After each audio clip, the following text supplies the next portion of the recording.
ചേട്ടാ, തിരഞ്ഞെടുപ്പ് ചൂട് പിടിച്ചിരിക്കുകയാണ്.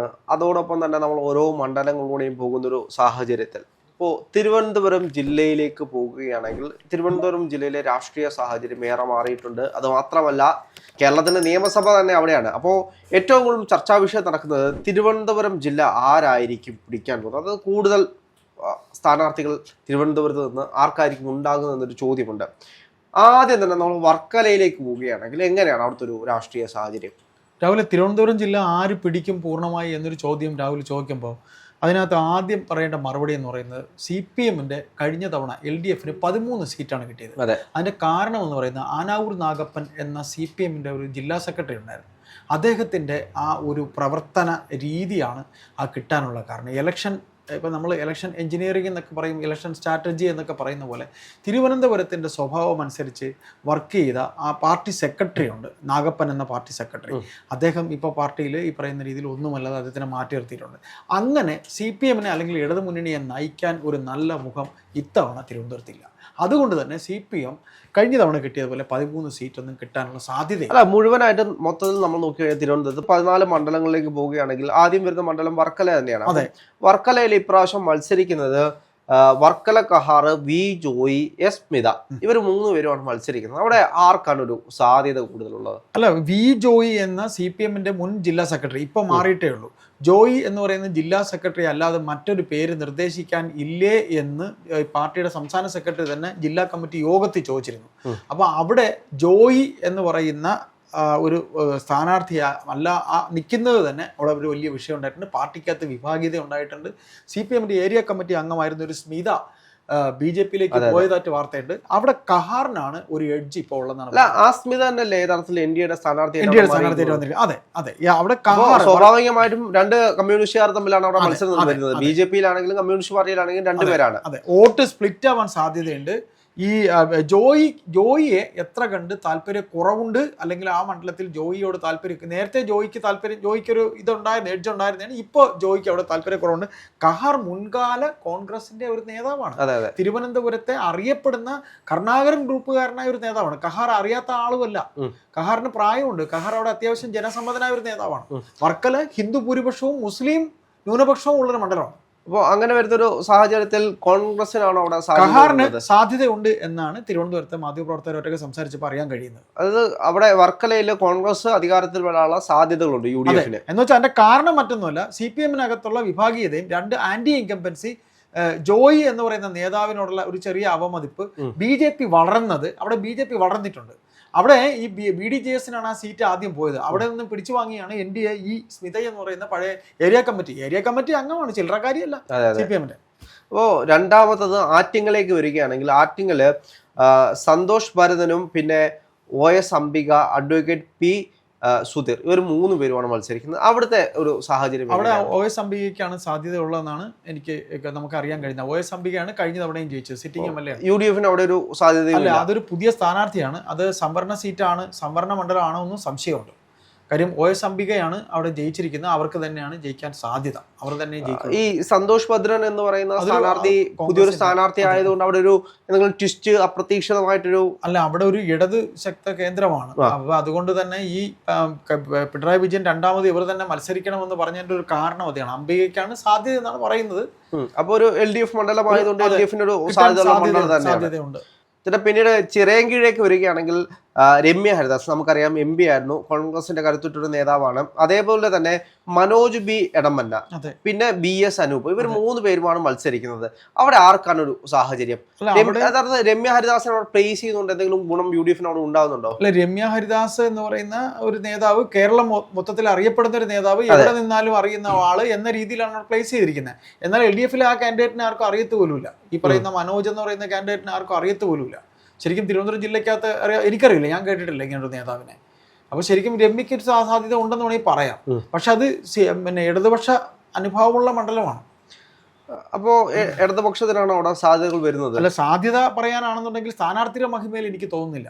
അവിടെ രമ്യ ഹരിദാസിന് ചിലപ്പോൾ ഒരു പറയാൻ സാധ്യതയുണ്ട്. ഒരു ട്വിസ്റ്റ് സംഭവിച്ചാൽ ആന്റി ഇൻകംബൻസി ഒരു ഫാക്ടറായിട്ട് നിൽക്കുകയല്ലേ. ഇപ്പൊ മുഖ്യമന്ത്രി തന്നെ സംസാരിക്കാൻ വന്നാലും മതിയല്ലോ, വോട്ട് മാറാൻ സാധ്യതയില്ലേ. അവിടുന്ന് നെടുമങ്ങാടേക്ക് പോവുകയാണെങ്കിൽ മീനാക്കൽ കുമാറും ജി ആർ അനില് യുവരാജ് ഗോകുൽ ഇവരില് ആർക്കായിരിക്കും? ഈ ജി ആർ അനിൽ മന്ത്രിയായിരുന്ന ആളാണ്, CPI ആണ്.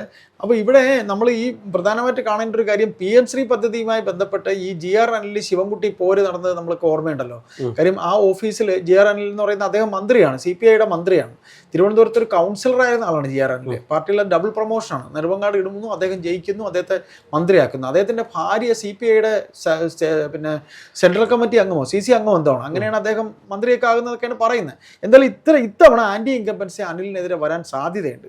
പിന്നെ നെടുമങ്ങാടാണെങ്കിൽ പാലോട് രവി മത്സരിക്കാൻ നന്നായിട്ട് കോൺഗ്രസിനകത്ത് അദ്ദേഹം മത്സരിക്കാൻ ഭയങ്കരമായ താല്പര്യം ഉണ്ടായിരുന്നു. പക്ഷേ പാലോട് രവി വെട്ടിയാണ് മീനാങ്കൽ കുമാർ വന്നിരിക്കുന്നത്. അപ്പം മീനാങ്കൽ കുമാറിന് ജയിക്കാനാണ് സാധ്യത. കാര്യം നെടുമങ്ങാട് ഈ ആന്റി ഇൻകംബൻസി CPI CPM പോര്, അതായത് CPMന്റെ വോട്ട് കൃത്യമായി, അതായത് CPI കാൻഡിഡേറ്റ് ആണെങ്കിൽ മണ്ഡലത്തിൽ CPMന്റെ വോട്ടാണ് വിധി നിർണ്ണയിക്കുന്നത്. നെടുമങ്ങാട് ഒരുപാട് CPMമാരുള്ളതാണ്. ജി ആർ അനിലിനോട് PM ശ്രീ പദ്ധതിയുമായി ബന്ധപ്പെട്ട് ശിവൻകുട്ടിയോട് അദ്ദേഹത്തിന്റെ പരാമർശം, ശിവൻകുട്ടി തിരിച്ചു പറഞ്ഞത് ആ ഒരു വിഷയം നിൽക്കുന്നു. ശിവൻകുട്ടി പണി കൊടുക്കും അവിടെ, ശിവൻകുട്ടി അല്ല, CPM പണി കൊടുത്താൽ അനിൽ തോക്കും. അങ്ങനെയാണെങ്കിൽ കോൺഗ്രസിനായിരിക്കും അവിടെ ഒരു ഗുണം, കോൺഗ്രസിന് ചിലപ്പോൾ സാധ്യതയുണ്ട്. കാരണം തിരുവനന്തപുരത്തെ സംബന്ധിച്ച് BJP ശക്തമായിട്ട് പല മണ്ഡലങ്ങളും വരുന്നുണ്ട് എന്ന് തന്നെയാണ് BJP അവകാശപ്പെടുന്നത്. അവിടെ യുവരാജ് ഗോകുലാണ്. അവിടെ യുവരാജ് ഗോകുലിന് എന്തെങ്കിലും സാധ്യതകളുണ്ടോ? യുവരാജ് ഗോകുൽ കുറച്ച് വോട്ട് പിടിക്കും, യുവാക്കളുടെ വോട്ട് പിടിക്കും. അത് ആരുടെ വോട്ടായിരിക്കും യഥാർത്ഥത്തിൽ അങ്ങനെ വരികയാണെങ്കിൽ? അല്ല, യുവരാജ് ഗോകുല് നെടുമങ്ങാട് പിടിക്കുന്ന വോട്ട് എന്ന് പറയുന്നത് നിഷ്പക്ഷ വോട്ടും പിടിക്കും, ഈ മോദി ഫാൻസുകാരെ വോട്ട് പിടിക്കും, പിന്നെ ഈ യുവാക്കളുടെ വോട്ടും യുവരാജ് പിടിക്കും. കാരണം ഡിബേറ്റ് പങ്കെടുക്കുന്ന ആളല്ലേ, സംസാരിക്കാൻ അറിയാവുന്ന ആളായതുകൊണ്ട് പറയും. അതുപോലെ ആന്റി ഇൻകംബൻസി ഒരുപാട് പ്രതിഫലിക്കുന്നുണ്ട്. കാര്യം അല്ല, അത് ആർക്ക് പോകും? UDF ഏത് സ്ഥാനാർത്ഥിയാണെന്നാലും ആന്റി ഇൻകംബൻസി പല ഘടകങ്ങൾ വരുന്നുണ്ട്. CPI CPM പോര് വരുന്നുണ്ട്, ആന്റി ഇൻകംബൻസി വരുന്നുണ്ട്. അവിടെ മറിച്ച് CPMകാർ തന്നെ ചിലപ്പോൾ മീനാങ്കൽ കുമാറിന് കൊടുക്കാൻ സാധ്യതയുണ്ട്, അങ്ങനെയുള്ള സാധ്യതയുണ്ട്. അടുത്ത വാമനപുരത്തേക്ക് പോവുകയാണെങ്കിൽ അവിടെ സുധീർ ഷാപ്പാലോട്, DK മുരളി, വേണു കാർണവർ, അങ്ങനെ 3 പേരാണ് മത്സരിക്കുന്നത്. അവിടെ കോൺഗ്രസിനകത്ത് സ്ഥാനാർത്ഥിത്വവുമായി ബന്ധപ്പെട്ട് അത്യാവശ്യം നല്ല പോരുണ്ട്. DK മുരളിയാണ് സിറ്റിംഗ് MLA. DK മുരളിക്കാണ് ജയിക്കാൻ സാധ്യത. ഇപ്പോൾ LDF മണ്ഡലം തന്നെയാണ്, LDF തന്നെ കൊണ്ടുപോകും. പിന്നീട് വരുന്നത് കഴക്കൂട്ടമാണ്. കഴക്കൂട്ടത്ത് എങ്ങനെയായിരിക്കും ഒരു സാധ്യത? അവിടെ അഡ്വക്കേറ്റ് T ശരത്ചന്ദ്ര പ്രസാദ് ആണ് UDFന്, കടകംപള്ളി സുരേന്ദ്രനാണ് LDFന്, V മുരളീധരനാണ് അവിടെ BJPക്ക് വേണ്ടി മത്സരിക്കുന്നത്. അവിടെ എങ്ങനെയായിരിക്കും? കാരണം ഒരു സെലിബ്രിറ്റി മണ്ഡലം കൂടെയാണ് അത് വരുന്നത്. അല്ല, കടകംപള്ളി ഒരു എതിരാളിയായി ശരത്ചന്ദ്ര പ്രസാദിനെ കാണുന്നില്ല എന്നൊക്കെയാണ് ഇപ്പൊ അവിടുന്ന് കേൾക്കുന്നൊരിത്. കടകംപള്ളിയെ സ്ഥാനാർത്ഥിയാക്കിയത് തന്നെ CPMനകത്ത് വലിയ തർക്കം ഉണ്ടായി. കടകംപള്ളി ഈ സ്വർണ്ണക്കൊള്ളയുമായി ബന്ധപ്പെട്ട് ഒരുപാട് അലിഗേഷൻ കടകംപള്ളിക്കുണ്ട്. അത് മാത്രമല്ല, എനിക്ക് തോന്നുന്നത് ഇപ്പോ അവിടുത്തെ കഴക്കൂട്ടത്തെ സംബന്ധിച്ച് ഏറ്റവും കൂടുതൽ വിഷയം കടകംപള്ളി സുരേന്ദ്രന്റെ BJP വോട്ടുകൾ ആരോപണം അവിടെ നിലനിൽക്കുന്നുണ്ട്. ഈ ആരോപണം കൊണ്ട് UDFന് എന്തെങ്കിലും ഗുണമുണ്ട്? അല്ല, അതൊരു SNDP മണ്ഡലമാണ് കഴക്കൂട്ടം. അവിടെ SNDP മണ്ഡലം എന്ന് പറയുമ്പോഴത്തേക്ക് അവിടെ ഈ 3 പേരും SNDP ഒരു ഭാഗത്ത് നിന്ന് വരുന്ന ആൾക്കാരാണ്. അപ്പൊ V മുരളീധരൻ ആക്സസ് ഇല്ലാത്ത, അതായത് ആൾക്കാർക്ക് ഒരു കാര്യത്തിന് കിട്ടാത്ത ആളാണ് എന്നൊരു പറച്ചിലുണ്ട്. അങ്ങനെ പറയുമ്പോൾ BJPക്കാർക്ക് വലിയ താല്പര്യമില്ലെന്നൊരു പറച്ചിലുണ്ട്. അത് ആ വോട്ട് കടകംപള്ളി കൊണ്ടുപോകുമെന്നാണ് പറയുന്നത്. പക്ഷെ രാഷ്ട്രീയം അവിടെ നിൽക്കുമ്പോഴും ജാതി പറയുന്ന ഒരു വോട്ട് അവിടെ കാണുന്നുണ്ട്. കടകംപള്ളിക്കും വോട്ട് കിട്ടാൻ സാധ്യതയുണ്ട്, ശരത്തിനും കിട്ടാൻ സാധ്യതയുണ്ട്. രണ്ടുപേരും കറക്റ്റ് തിരുവനന്തപുരത്തുകാരാണ്. എന്നാൽ V മുരളീധരൻ തിരുവനന്തപുരത്തുകാരനല്ല. നാളിതുവരെ അവിടെ നടന്ന മണ്ഡലം ആർക്കായിരിക്കും? അത് ഇപ്പോൾ ഈ ആന്റി ഇൻകംബൻസിയും അതുപോലെ തന്നെ പിണറായി വിരുദ്ധ വികാരവും കടകംപള്ളിക്കെതിരെയുള്ള വികാരവും ശരത്തിന് കിട്ടാനാണ് സാധ്യത. ശരത്തിനെ അവിടെ സ്ഥാനാർത്ഥിയാക്കിയത് കഴിഞ്ഞ കൊല്ലം SS ലാലൊക്കെയാണ് അവിടെ മത്സരിച്ചത്. SS ലാൽ കോൺഗ്രസ്സുകാരൻ, നല്ല ഡോക്ടറൊക്കെ തന്നെയാണ്. പക്ഷെ അദ്ദേഹം ഒരു കടകംപള്ളിക്കൊരു എതിരാളിയല്ല എന്നുകൊണ്ടാണ് ശരത്തിനെ ഇട്ടത്. ശരത്ത് തിരുവനന്തപുരത്തുകാരൻ തന്നെയാണ്, തിരുവനന്തപുരത്ത് ചാക്ക എന്ന സ്ഥലത്തുള്ള ആളാണ്. അപ്പൊ അദ്ദേഹം KSUവിന്റെ ഒരു തിരുവനന്തപുരത്ത് അറിയപ്പെടുന്ന ഒരു നേതാവാണ്. തിരുത്തൽവാദിയിൽ കരുണാകരന് എതിരെയൊക്കെ വന്ന കാർത്തികേയൻ സംഘത്തിൽപ്പെട്ട ആളാണ്. അപ്പോൾ ശരത്തിനവിടെ സാധ്യത ഉണ്ട് എന്നാണ് കഴിഞ്ഞ ദിവസം തിരുവനന്തപുരത്ത് 1-2 മാധ്യമപ്രവർത്തകർ സംസാരിക്കുമ്പോൾ അവർ പറഞ്ഞ ശരത്തിന് സാധ്യതയുണ്ടെന്നാണ് പറയുന്നത്. V മുരളീധരൻ ആക്സസ് ഇല്ലാത്ത, അതായത് സാധാരണക്കാരന് പ്രാപ്യമല്ലാത്തൊരു നേതാവാണ്. ഒരു പേപ്പർ കൊണ്ടുവന്നാൽ കാണാൻ പോലും പറ്റത്തില്ല. ഈ കഴക്കൂട്ടം എന്ന് പറയുന്നത് കോൺഗ്രസിന് കൃത്യമായിട്ട് കിട്ടുന്ന ഒരു മണ്ഡലമാണ്. അതൊരു സാധ്യതാ പട്ടികയിൽ കിടക്കുന്ന ഒരു മണ്ഡലമാണ്. കഴക്കൂട്ടത്ത് ഒരു സാധ്യതയുണ്ട് ശരത് പ്രസാദിന്. എന്തുകൊണ്ടെന്ന് ചോദിച്ചാൽ കടകംപള്ളിയുടെ ആത്മവിശ്വാസം, കടകംപള്ളിക്ക് വോട്ട് കടകംപള്ളി പ്രതീക്ഷിക്കുന്ന പാർട്ടി വോട്ടല്ല, കടകംപള്ളി പ്രതീക്ഷിക്കുന്ന RSS BJP വോട്ടാണ്. അത് ചിലപ്പോൾ മാറാൻ സാധ്യതയുണ്ട്. അതും ഒരു സാധ്യത മാത്രമാണോ UDFന്? UDFന് ഡെഫിനറ്റ്ലി കിട്ടും എന്നൊക്കെയാണ് പറയുന്നത്. ഇപ്പോഴത്തെ ഒരു പരിസ്ഥിതിയിൽ ഡെഫിനറ്റ്ലി കിട്ടും എന്നാണ് പറയുന്നത്. പിന്നീട് വട്ടിയൂർക്കാവിലേക്ക് വരികയാണെങ്കിൽ വട്ടിയൂർക്കാവ് ഒരു സെലിബ്രിറ്റി മണ്ഡലമാണ്. നമുക്കറിയാവുന്നതുപോലെ K Muraleedharan, V K Prasanth, R Sreelekha. അപ്പോൾ 3 പേരും ശക്തമായിട്ടുള്ളൊരു മത്സരം നടക്കുന്ന ഒരു മണ്ഡലമാണ്, സെലിബ്രിറ്റി മണ്ഡലമാണ്. കേരളത്തിലെ മുഴുവൻ ആളുകളും ഉറ്റുനോക്കുന്ന ഒരു മണ്ഡലമാണ് വട്ടിയൂർക്കാവ് എന്ന് പറയുന്നത്. ഇപ്രാവശ്യം വട്ടിയൂർക്കാവ് ആർക്കായിരിക്കും? അല്ല, ആർ ശ്രീലേഖയ്ക്ക് BJP വോട്ട് പോലും കിട്ടില്ല. ഒരു പ്രസക്തിയുമില്ല. ആർ ശ്രീലേഖയ്ക്ക് സ്ത്രീകളുടെ വോട്ട് കിട്ടില്ല. സ്ത്രീകളുടെ വോട്ട് കിട്ടുന്നത് ഈ പറയുന്ന കെ മുരളീധരനായിരിക്കും. കെ മുരളീധരനെ കുറിച്ച് എനിക്ക് പറയാം, എന്റെ മണ്ഡലമാണ് വട്ടിയൂർക്കാവ്. ഞങ്ങളുടെ ഏരിയയിൽ തന്നെ ആകെ 2 വീടുകളേ ഉള്ളൂ, ഒരു 2-3 വീടേ ഉള്ളൂ LDF വോട്ട് പോകുന്നത്. പക്ഷെ അവിടെ MLA എന്ന രീതിയിൽ അദ്ദേഹം എല്ലാം ചെയ്തിട്ടുണ്ട്. ഈ പ്രശാന്ത് വി കെ പ്രശാന്ത്. പക്ഷെ മുരളീധരനാണ് സാധ്യത. എനിക്ക് തോന്നുന്നു അതിന്റെ ഒരു കണക്കെടുക്കുകയാണെങ്കിൽ 2014 കെ മുരളീധരൻ മത്സരിക്കുന്ന സമയത്ത് അദ്ദേഹമാണ് വിജയിച്ചത്. 51,322 വോട്ടാണ് അന്ന് അദ്ദേഹം വാങ്ങിച്ചത്. അവിടെ 2 ലക്ഷം വോട്ട് കണ്ടാണ്. അതെ, അന്നത്തെ LDF സ്ഥാനാർത്ഥി വാങ്ങിച്ചത് 43,700 വോട്ട് മാത്രമാണ്. അവിടെ ശക്തരായ സ്ഥാനാർത്ഥികളൊന്നും BJPക്കും 40,441 വോട്ട്. അല്ല, അവിടെ ശക്തരായ സ്ഥാനാർത്ഥികൾ LDF ഉണ്ടായിരുന്നില്ല. പ്രശാന്ത് വന്നപ്പോഴാണ് ശക്തരായ സ്ഥാനാർത്ഥി വന്നത്. അല്ല, 2021 വി കെ പ്രശാന്ത് വാങ്ങിക്കുന്നത് 61,111 വോട്ടാണ്. ഉപതെരഞ്ഞെടുപ്പല്ലേ? അതെ. പിന്നെ VV രാജേഷ് പിടിക്കുന്നത് 39,596 വോട്ടാണ് വരുന്നത്. അവിടെ UDF പിടിക്കുന്നത് 35,555 വോട്ടാണ്. കാരണം 2021 3-ാം സ്ഥാനത്തേക്ക് പോയൊരു മണ്ഡലമാണ്. ഇപ്രാവശ്യം വീണ്ടും കെ മുരളീധരനെ അവിടെ പ്ലേസ് ചെയ്യുന്നുണ്ട് UDF അനുകൂലമായിട്ടൊരു സാഹചര്യത്തിൽ. അതൊരു കോൺഗ്രസ് മണ്ഡലമാണ് വട്ടിയൂർക്കാവ് എന്ന് പറയുന്നത്. നേരത്തെ B വിജയകുമാർ അങ്ങനെ തന്നെയുള്ള ഒരുപാട് കോൺഗ്രസ്സുകാർ ജയിച്ചൊരു മണ്ഡലമാണ്. പ്രശാന്ത് വന്ന ശേഷമാണ് അവിടെ കോൺഗ്രസിന്റെ 3-ാം സ്ഥാനത്ത് കിടന്നത്. അതായത് എന്റെ ഓർമ്മ ശരിയാണ്, കെ മുരളീധരൻ ജയിക്കുമ്പോഴേക്ക് ചെറിയാമ്പലിപ്പൊരിക്ക സ്ഥാനാർത്ഥിയാണ്, TN സീമ സ്ഥാനാർത്ഥിയാണ്. നമ്മളൊക്കെ ഈ വോട്ട് ചെയ്യുന്നത് വെറുതെ ആയി പോകും എന്ന് പറഞ്ഞ് പോയിട്ടുള്ള മണ്ഡലമാണ്. സത്യത്തിൽ ഇടതുപക്ഷത്തിന് കിട്ടുന്ന വോട്ട് വെറും പാഴ് വോട്ടായിരുന്നു. അവിടെ ഈ പറയുന്ന രീതിയിൽ കെ മുരളീധരൻ വന്നപ്പോഴാണ്, കെ മുരളീധരന് കിട്ടിക്കൊണ്ടിരുന്ന കോൺഗ്രസിന്റെ സ്ഥിര മണ്ഡലമായിരുന്നു. അവിടെ പ്രശാന്ത് വന്നാണ് ഈ മാറ്റം ഉണ്ടായത്. അവിടെ അദ്ദേഹം മേയറായിരുന്നു, മേയർ ബ്രോ. സ്വാഭാവികമായിട്ടും കെ മുരളീധരന് ശക്തമായിട്ട് എതിരാളിയാകുമോ വി കെ പ്രശാന്ത്? എതിരാളി തന്നെയാണ്, എതിരാളിയാണ്. വലിയൊരു മത്സരം നടക്കും. നല്ല മത്സരം, ത്രികോണ മത്സരമല്ല, അവർ തമ്മിൽ മത്സരമുണ്ട്. CPM അവസാന മാർക്ക് കൊണ്ടുപോകാൻ, അവസാനം ഏറ്റവും കുറഞ്ഞ വോട്ടിലെങ്കിലും കെ മുരളീധരൻ ജയിക്കും. 1000 വോട്ടെങ്കിലും അവസാനം കെ മുരളീധരൻ ലീഡ് ചെയ്യും. നമ്മൾ വളരെ നെക്ക് എന്ന് പറയുമല്ലോ, അങ്ങോട്ടും ഇങ്ങോട്ടും ഇടിച്ചിടിച്ച് നിൽക്കുന്നില്ല, ഇടിച്ചിടിച്ച് നിൽക്കും. അവസാനം കെ മുരളീധരൻ കൊണ്ടുപോകും. അവിടെ UDF മണ്ഡലമായിട്ട് മാറും. അതെ, ഇതിൽ ആരെങ്കിലും ഒരാളെന്ന് എനിക്ക് പറയാൻ കഴിയില്ല. എന്നാലും കെ മുരളീധരനാണ് കൂടുതൽ സാധ്യത. പിന്നീട് തിരുവനന്തപുരത്തേക്ക് വരികയാണെങ്കിൽ തിരുവനന്തപുരത്ത് CP ജോണാണ് UDFന് വേണ്ടിയിട്ട്, സുധീർ കരമനയാണ് LDFന് വേണ്ടിയിട്ടുള്ളത്. അതുപോലെ തന്നെ കരമന ജയനാണ് BJPക്ക് വേണ്ടിയിട്ടുള്ളത്. അതും എങ്ങനെയാണ്? അതൊരു അവസാന വാക്കെന്ന് തോന്നുന്നത്.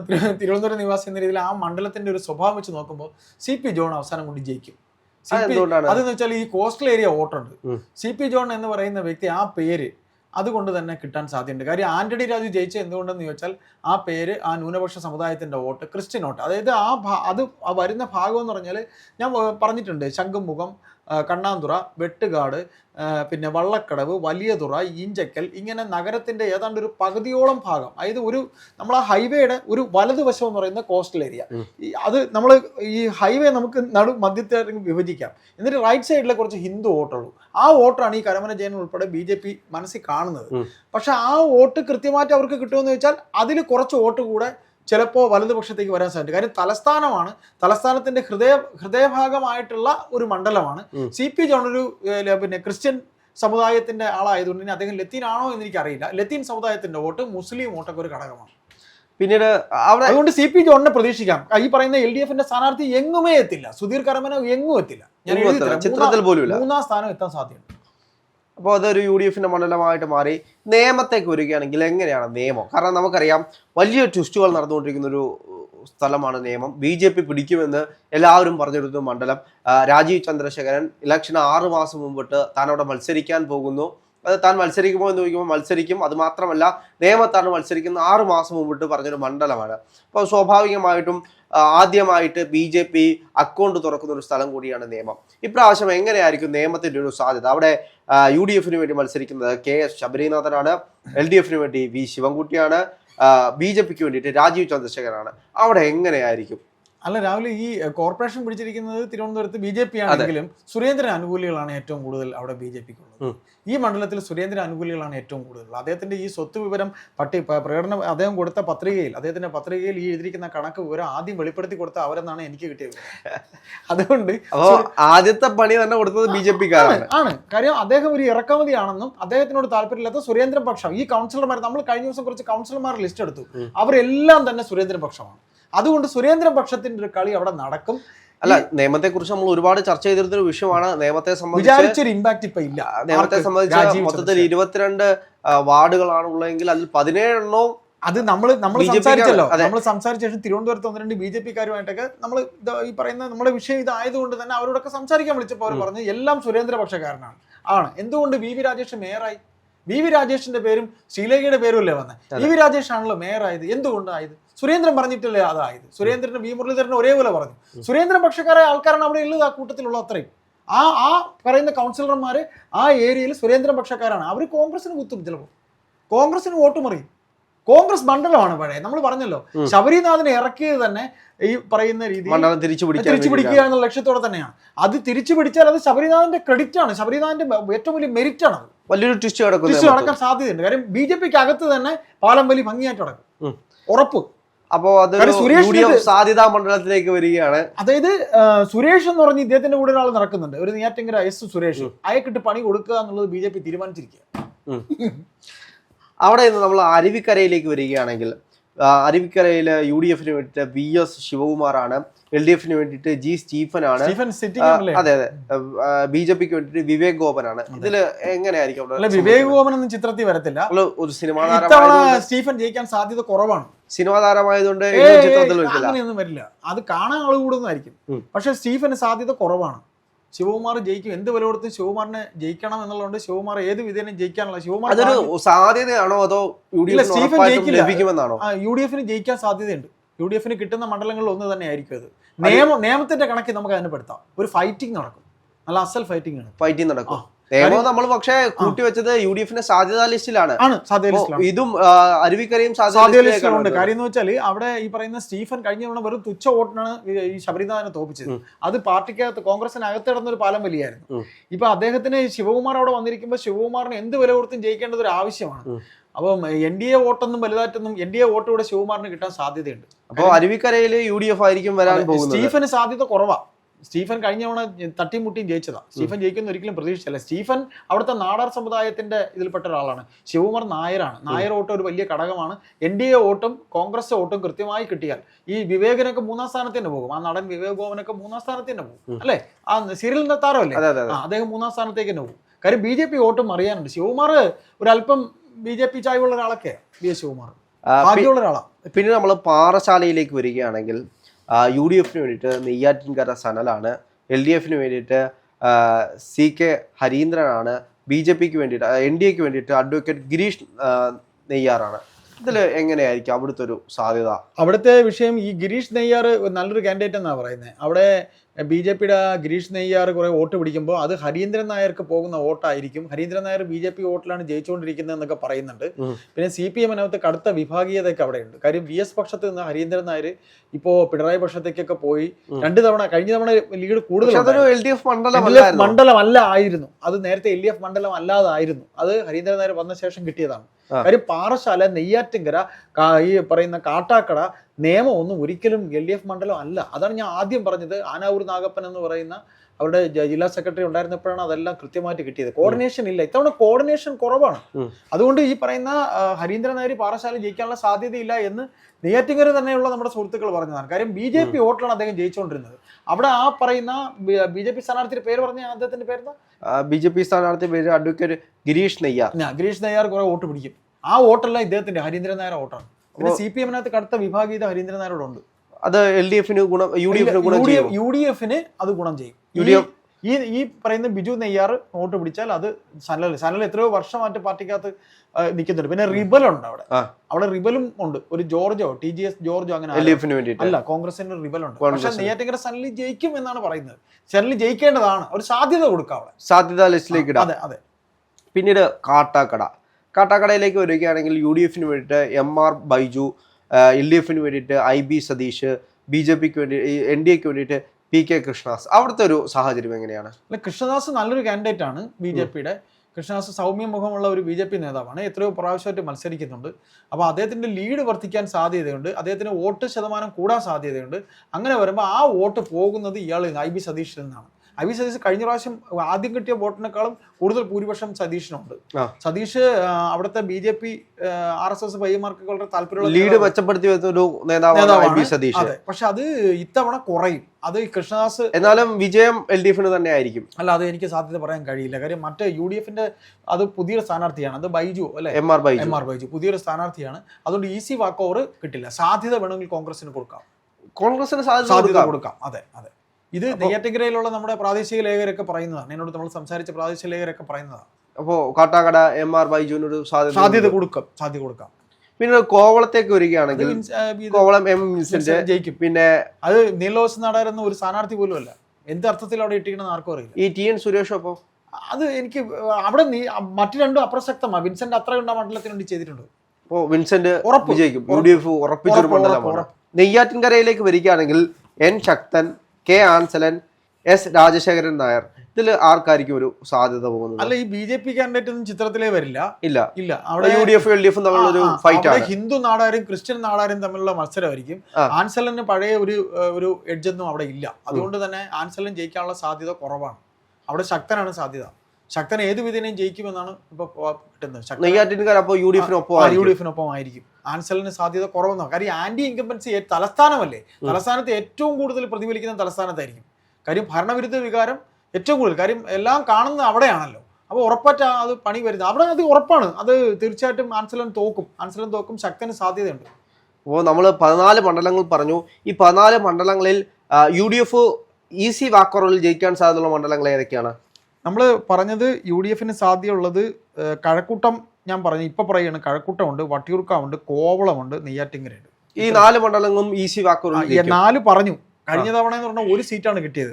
ഈ 1 സീറ്റ് എന്ന് പറയുന്നത് ആ 1 സീറ്റിൽ ഇപ്പൊ 4 പറഞ്ഞെങ്കിൽ ഏറ്റവും കുറഞ്ഞത് ഒരു 6 സീറ്റെങ്കിലും കിട്ടാൻ സാധ്യത. അല്ല, നമ്മൾ സാധ്യതാ പട്ടിക പറഞ്ഞിട്ടുണ്ട്, വേറെ സാധ്യത. ആ സാധ്യത തന്നെ നമ്മൾ നോക്കിക്കഴിഞ്ഞാൽ എല്ലാം UDF-ന് സാധ്യതയുള്ള വർക്കലയുണ്ട്, നെടുമങ്ങാടുണ്ട്, തിരുവനന്തപുരമുണ്ട്, അരുവിക്കരയുണ്ട്, പാറശാലയുണ്ട്, കാട്ടാക്കടയുണ്ട്. അപ്പോൾ ഇത് സാധ്യത, ഇത് രണ്ടും കൂടെ കൂട്ടുമ്പോൾ 1, 2, 3, 4, 5, 6, 7, 8, 9, 10 മണ്ഡലത്തിൽ അവിടെ തൊട്ട് പറഞ്ഞു. ഇതെല്ലാം കൂടെ കൂട്ടുമ്പോൾ ഇത് രണ്ടും സാധ്യതയും ഉറപ്പും പറയുന്ന കൂട്ടുമ്പോൾ 10 മണ്ഡലമാണ് തിരുവനന്തപുരം കാണുന്നത്. അതായത് 4 മണ്ഡലങ്ങൾ ഉറപ്പായിട്ടും കിട്ടും, 6 മണ്ഡലങ്ങൾ സാധ്യത പറയുന്നുണ്ട്. അതെ, ഓ ഈ 6 മണ്ഡലങ്ങളിലാണ് ഫൈറ്റ് നടക്കുന്നത്. അതെ അതെ അതെ 6 മണ്ഡലങ്ങൾ ഫൈറ്റ് ചെയ്ത് അധികാരത്തിലേക്ക് വരാനുള്ള സാധ്യതയുണ്ട്. അപ്പം 10 മണ്ഡലങ്ങൾ വരുന്ന ഒരു സാഹചര്യത്തിൽ അപ്പൊ LDF-ന് അനുകൂലമായിട്ടുള്ള മണ്ഡലങ്ങൾ ചെറിയൻകീഴ്, വാമനപുരം 3 എണ്ണേ ഉള്ളൂ. 3 മണ്ഡലങ്ങൾ. അപ്പോൾ LDF 3 മണ്ഡലം ഉറപ്പായിട്ടും പിടിക്കും. 1 ഒതുങ്ങും. അതെ, എനിക്ക് തോന്നുന്നു 13 മണ്ഡലങ്ങളായിരുന്നു കഴിഞ്ഞ തവണ പിടിച്ചത്. അതെ 13 പിടിച്ചു. അപ്പോൾ സ്വാഭാവികമായിട്ടും ഈ ഒരു തെരഞ്ഞെടുപ്പിൽ 3 സീറ്റിലേക്ക് ഒതുങ്ങി പോവുകയാണെങ്കിൽ വലിയൊരു കോർഡിനേഷൻ ഇല്ല. തിരുവനന്തപുരം CPM-നകത്ത് 3 സെക്രട്ടറിമാരെന്നല്ലേ പറയണേ. മത്സരിക്കാൻ വേറെ ആരും ഇല്ലെന്നാ ചോദിച്ചത്. ജോയിക്ക് പകരം വർക്കലെ വേറെ ആരും ഇല്ലെന്ന പാർട്ടി സെക്രട്ടറി തന്നെ ചോദിച്ചത്. 3 സെക്രട്ടറിമാർ ഭരിച്ച ഒരു പിന്നെ തിരുവനന്തപുരം ജില്ലാ കമ്മിറ്റിയാണ്. 3 പേര്, ഒരാൾ പേരിനും ബാക്കി 2 ഡബ്ബിയും. ഇപ്പൊ വേറെ ഒരു AA റഹീമാണ് സെക്രട്ടറി. അപ്പോൾ എനിക്ക് തോന്നുന്നു ഏകദേശം UDF-ന് 4 മണ്ഡലങ്ങൾ ഉറപ്പായിട്ട് കിട്ടുകയാണെങ്കിൽ ബാക്കി ഒരു 6 മണ്ഡലത്തിൽ നിന്ന് ഒരു 3 മണ്ഡലം കൂടെ കിട്ടുകയാണെങ്കിൽ ഏറ്റവും കുറഞ്ഞ ഒരു 7 മണ്ഡലമെങ്കിലും UDF-ന് ഉറപ്പിക്കും. 7 മണ്ഡലം UDF-ന് ഉറപ്പായിട്ടും തിരുവനന്തപുരത്ത് ലഭിക്കും.